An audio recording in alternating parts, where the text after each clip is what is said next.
Senior Moments, sponsored by the Empowering Seniors Group on News Talk KVNU, 102 FM and 610 AM.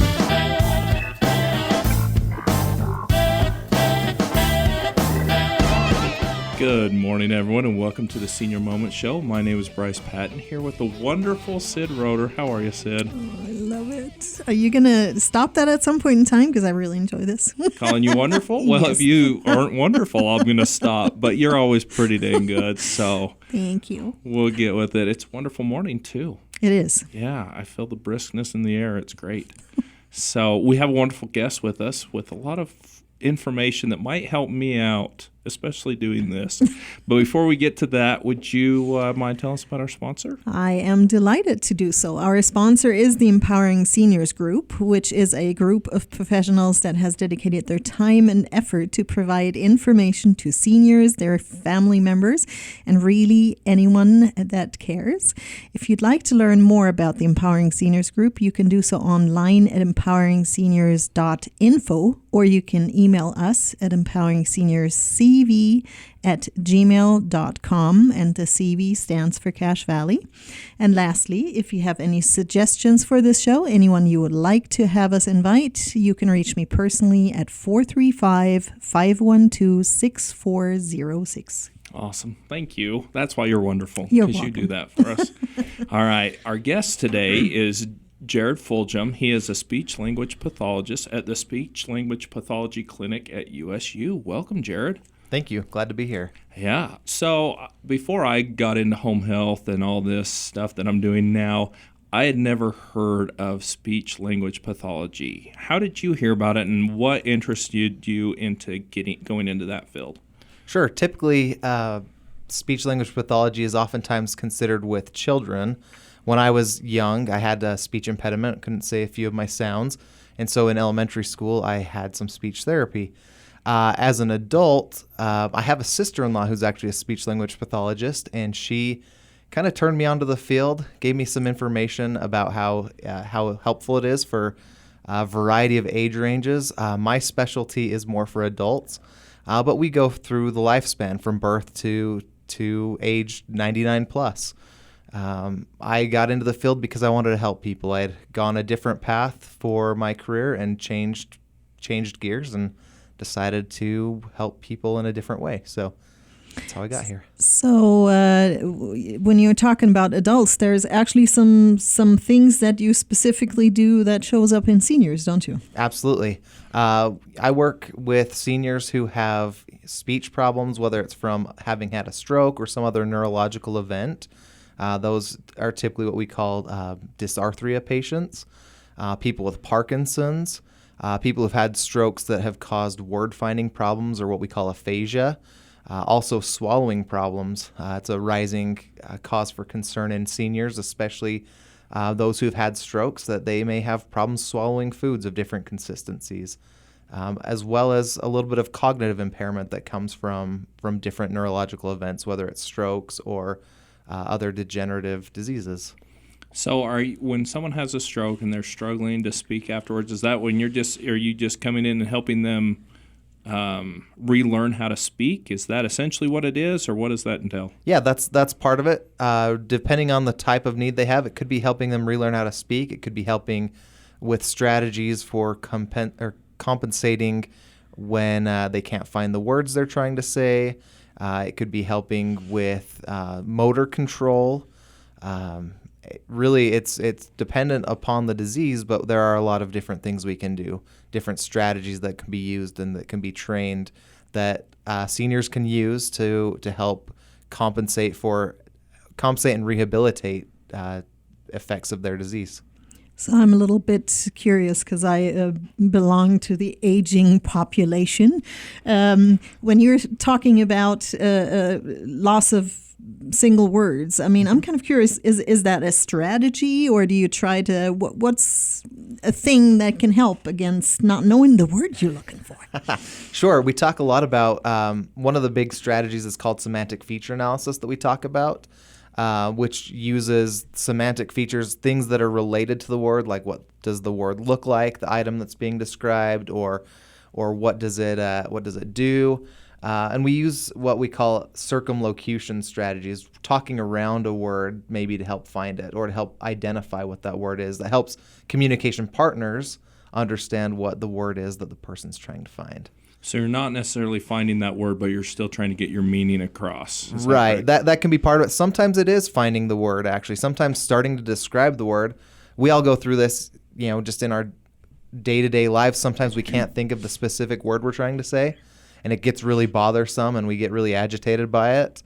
And what happens is when we can find features of that word, and either come up with it ourselves from that or help the other person say, oh, yeah, you're talking about a bird.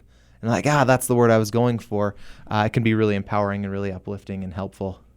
So I guess for me, I forget words all the time. Like, is that something I could do? Or is there a time where you're like, okay, I'm starting to forget more these words. I really should reach out and talk with somebody. Sure, yeah. Like I said before, it's kind of a common thing. We all go through experiences where we just can't think of what we're trying to say. But if you're noticing that it's happening a lot, multiple times within a conversation, or if you know that you've had some sort of neurological event like a stroke, there's a higher chance for that happening, which you'd want to, if you're suspecting that, you'd want to reach out to your primary care physician to get tested, whether it's by an MRI. There are some tests that can be done that specifically look at word finding and language that a speech pathologist or other professional like a neurologist can do to identify if there is a concern. So I'm a little curious, after a stroke, is that standard procedure that you kind of have to look out yourself, or your family has to look out, or do they do some testing to see how does that work? I've never experienced it. That's a great question, Sid. Really, it depends on the nature of the stroke. I've seen patients who've had strokes that right after the stroke they look like everything's doing well, everything's going fine. And because of how the stroke occurs, the doctor says, yep, you're great, we'll discharge you. And as days go by, there's more and more concerns that pop up. But for the most part, I would say probably 80% of the time, usually the doctors are on top of what's happening and it's identified. But there are some times when it's missed just because of the nature of the stroke and the disease. So with this, the therapy that you're doing, what's kind of a good success that you see with that? Yeah, sure. So I think back on a patient that I had several years ago. I was working in home health full time, and I was in this patient's home trying to help the daughter who lived with her identify ways that she could help her mom communicate.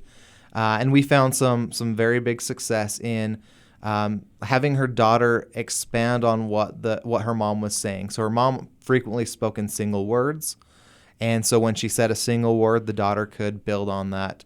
There's a strategy known as response elaboration training, and that's kind of what that was based on, was helping mom get her point across by expanding upon what mom was saying. And it was really great to see this patient went from being quite down, a little on the depressed side, to smiling more often when I was there because she was able to express herself a little bit better, even though it wasn't a vast improvement. Little steps were effective for her. Yeah, that sounds like a wonderful technique. I can imagine with any dementia patient that might be helpful, at least for a while, to keep communication on a nice level. Well, we're already coming up on our first break here. Maybe if our listeners are interested, we're going to have Jared's phone number out there if you have any questions for him, or if you'd like to schedule an appointment. This is the Senior Moments Show. Again, we are sponsored by the Empowering Seniors Group. If you'd like to learn more about the Empowering Seniors, you can do so online at empoweringseniors.info. We're taking a short break. Stay tuned. We'll be right back.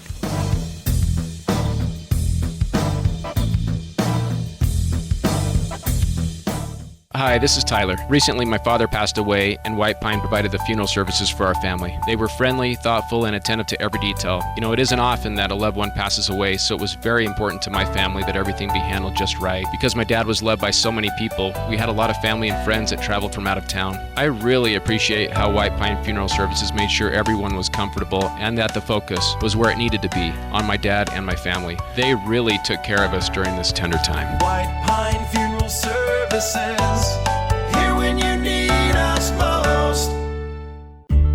Did you know that one of the greatest threats to our quality of life is a fall? 1/3 of Americans 65 and older, and 1/2 of those over 80 will fall this year. Many will never be the same again, and some will never return to their homes. This is Bruce at Comfort Care. One of the ways we can help people stay in their home is through our free in-home fall protection survey.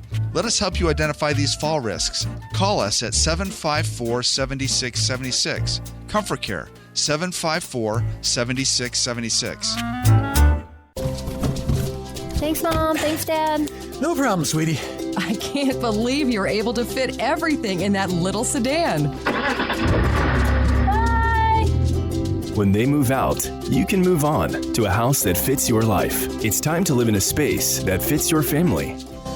Hi, this is Sid Roeder with Achievement Realty. Let me help you to find a home that suits your needs and is less to take care of. Save money or even make money on the sale of your current home. Call me today at 512-6406, then list it, sell it, and move on.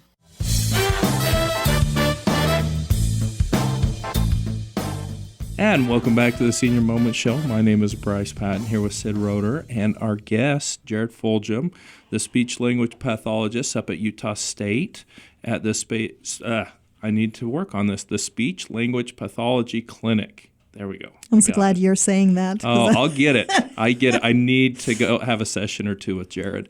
And I'll cut in and say it's maybe easier to refer to as the Speech and Language Clinic. Takes a few words down. That is good. Jeez. Learning so many techniques. Well, you've given us a lot of information so far, but if people want to get a hold of you or contact you, set up an appointment, where can they reach you at?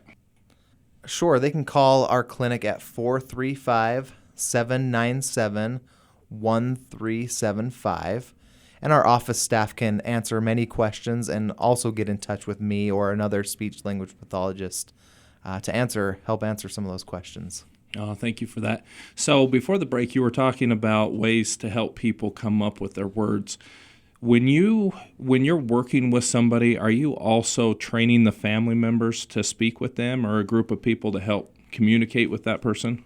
Yeah, absolutely. There's oftentimes that can be one of the biggest supporting factors is the caregivers that are able to help shape the client's or a patient's language or the speech output that they have. Oftentimes, that's the biggest priority is caregiver training. Within our clinic, we try and train caregivers as much as we can. We also do a lot of direct services, depending really upon what the patient needs. So running into the financial side of things really quick, I'm assuming some things are maybe covered by insurance and others are maybe not. Can you shed some light on that? Yeah. We take Medicare, we take Medicaid, we take all the major insurance providers, and depending on the plan, most services are included with that. We find that with some of our younger clients, you need to check with your insurance before, but Medicare and Medicaid seem to cover most speech services that if they are medically necessary, which if a doctor writes an order, typically that's the case, is they're deemed medically necessary. Oh, nice. That's a relief. So if somebody comes in and they need it, how long do you usually work with them? That's a great question. We try and work with them for as long as it's needed. And we try and see patients at least once a week. If it's possible, we do more than once a week. Our clinic, we run on a semester basis. We're trying to modify that a little bit so we can get better continuity of care. But that's just a process that we're working through. We currently have some patients who've been seen for word finding problems, that what we call aphasia, that have been coming for a while, a year or 2 years. We've had a few that come for a few sessions and then we deem them ready to go and we send them on their way. It really depends on a per person need. So is this kind of like physical therapy? You might be done with your sessions, but then you send them home with different exercises or things that they should practice at home? Exactly. We try and send things home so that you can be successful at home as well. We want therapy to be as functional as possible, and so sometimes it's hard to replicate functionality in the clinic. So if we can send things home and figure out what's going to be most functional for an individual at home, we want to send that so that we can be as functional as possible. So I'm a little curious because we talked about before with maybe stroke, post-stroke symptoms not being recognized. Do you ever find that someone comes in with a doctor's order, but there is additional things that you're finding on top of that you need to treat? Periodically, yeah, that's sometimes the case that we see that.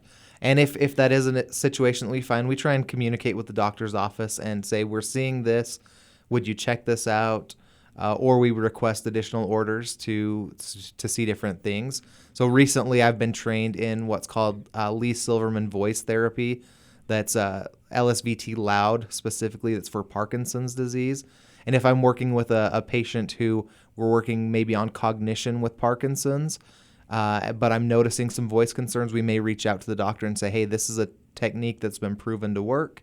Can we get orders to see the patient for this therapy? Are doctors usually pretty good about adding that on to their, I guess their plan or their orders? Yeah, absolutely. I've never really run into any concerns here in Cache Valley with doctors approving those things, especially if we can show that they're necessary and they're going to be helpful.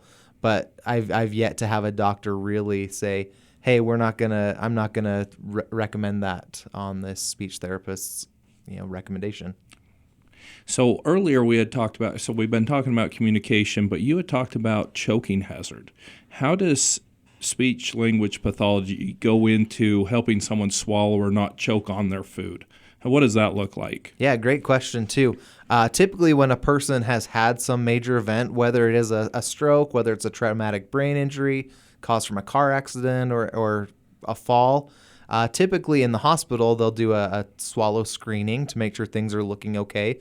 And if there's any concern about that, the nurses will call in the speech pathologists who will take a look at doing what we call a bedside swallow evaluation.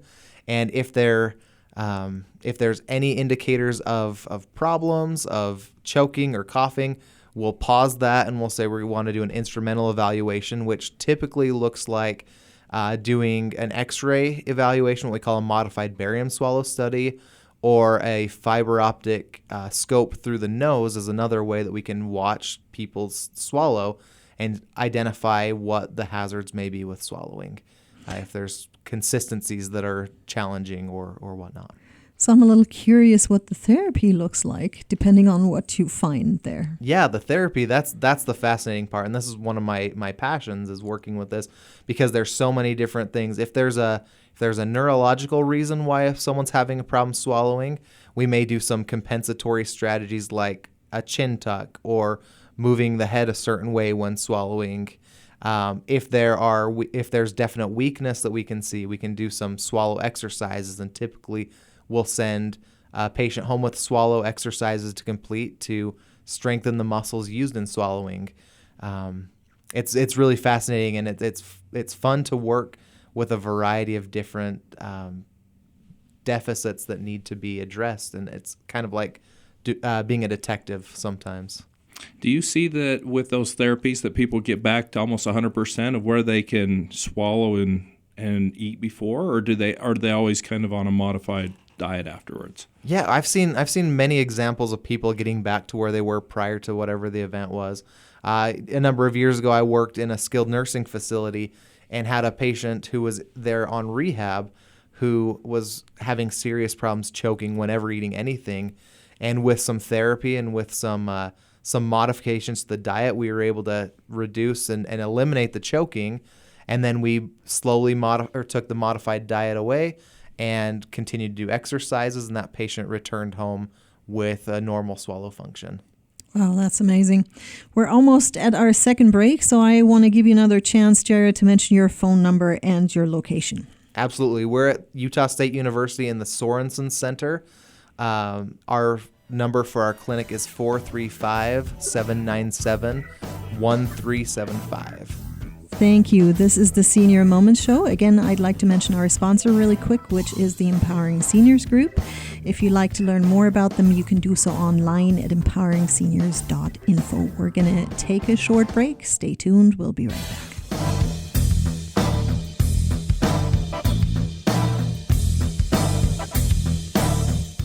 Did you know 10,000 baby boomers qualify for Medicare every day? Did you know that you'll start to get swamped with mail about Medicare 6 months before your 65th birthday? Did you also know it doesn't cost anything to use an insurance agent to help you navigate through all those offers? Hi, I'm Tracy Ferris with Blue Water Health Insurance. Let me help you understand all the offers you're receiving and find the plan that fits best for your situation. Call me today at 435-890-8155.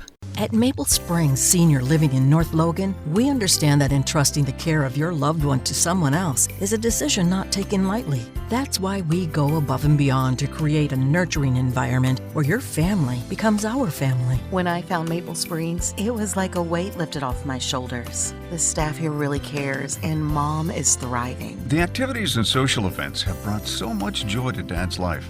I can see a positive change every time I visit. We know that your loved one's well-being is your top priority, and it's ours too. Learn more at maplesprings.living.com. In today's world, we often think it's cheaper to order through the mail, right? In the case of prescriptions, that's not always true. Reed's Pharmacy in Hiram, your locally owned Health Mart pharmacy, is often less expensive than mail order plans. Plus, you can talk to the pharmacist in person or on the phone. Who better to help navigate the confusing world of medicine than the pharmacists at Reed's Pharmacy in Hiram? Reed's trained pharmacists will help you navigate the maze of healthcare. Call 245-DRUG for more information. Health Mart, caring for you and about you.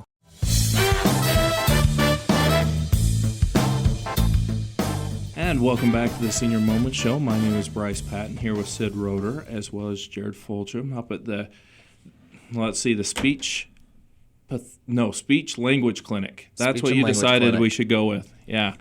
Up at Utah State, which is awesome. And we've been talking about how speech language pathology can definitely help people communicate as well as be safe while they're eating. We had talked about like neurological stuff, but what's the difference between neurological and physical when swallowing or talking? Sure. I've made a lot of suggestions about neurological functions. We see a lot of neurological things come from strokes or traumatic brain injuries, but part of our lives our bodies start declining a little bit, and sometimes physiological events happen too. Sometimes our swallow function breaks down or slows down. Maybe breaks down is not the best word, but slows down. As we age, that's a common process. So some things that you may consider if you're noticing that you're coughing or choking when you're eating. And when I say choking, I don't mean that you need the Heimlich maneuver, but you have to cough and get food up, or cough and get liquid up, or things seem to be going down in your airway, or down the wrong pipe, as the common parlance is. Some things that we can do to help reduce some of those challenges. A couple things that I've got that I'd like to recommend is taking small bites and small sips. Also, slowing down while eating. I've had patients over the years, especially those who've served in the military, who've built habits of eating really fast because you have such a short amount of time to eat when you're in the military. And that's one of the big functions that we work on, is slowing down. Take your time when eating. It's not a race. Also, if you're really feeling like you're really dry, alternating solids and liquids. So take a bite of what your solid is, swallow that, and then take a sip of water to help things move better, move more safely. And the final tip that I would like to suggest is if you're taking a lot of medications, or if your medications seem to be getting stuck, put each pill in a small bite of applesauce or yogurt, chocolate pudding, anything of that kind of consistency, and that'll help your medications slide down a lot easier. Yeah, my kids actually taught me to put my head down, which to me was totally counterintuitive, to get some larger pills down. Is that true, or are they lying to me? That's actually oftentimes a good strategy. I hesitate to tell everyone to put your chin down because there's some people that it doesn't help. But oftentimes if you tuck your chin down, it opens up your laryngeal vestibule, the pathway down to your esophagus, and can help things go more smoothly. Again, I would be cautious with that because there are some people that it doesn't make a big difference with. So if you are in doubt, reach out to your doctor, reach out to a speech language pathologist, and we can give you some good ideas there. I think the best idea I've heard so far is putting your food or your pills in chocolate pudding. because I'm going to use that for my I'm vitamins gonna like that every day now. Good, we're giving Bryce a reason to eat more pudding. Yeah, I tell you what, this is fantastic. That's awesome. So with this, so you're able to see people up at the clinic. And you're in what building again? We're in the Sorensen Center, which is a newer building on campus. It's kind of by the tennis courts. We are a training facility, so we often have graduate students who are in working with patients under the supervision of a licensed certified speech-language pathologist. We are highly involved in all therapies there, though. Well, that's fantastic. So I'm curious, how long does it take you to become a speech-language pathologist? That's a great question. So I did maybe I shouldn't say this on the air, but I did my graduate work at the University of Utah, and hopefully we don't get a lot of boos about that. My program there was about a 2-year program, just under 2 years. Our program here at Utah State is a 6-semester program, so it is exactly 2-year program. It includes having about 500 contact hours across a variety of concerns, whether that's pediatric concerns or whether that's working with adults or geriatric patients. So we try and train up our students across the lifespan. We're already getting towards the end of our show, sadly, but we've talked about some tips to chew longer, eat slower, take small sips. Is there anything else that comes to mind that you'd like to leave our listeners with? Yeah, I think the final thought I would have, or one of the final thoughts, is to if you're starting to suspect some concern, whether that's with swallowing, whether that's with you're finding it's harder to find words, or you're thinking more slowly, or you're not being able to remember what you used to remember, to talk to your physician and ask about speech pathology. We have a lot of resources and tools that we can help with all of those different problems. There's a lot of resources out there.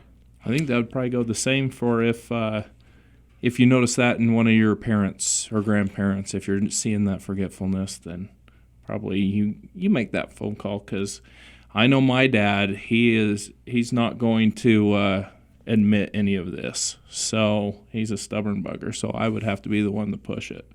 I know how that goes. Also with hearing aids, I think we talked to my dad for 10 years before he ever got his hearing aid. But he's not listening. Anyway, we're coming up here on the end of our break. So, Jared, I want to give you one last chance to mention your phone number. Absolutely. Our phone number for the Utah State University Speech and Language Clinic is 435-797-1375.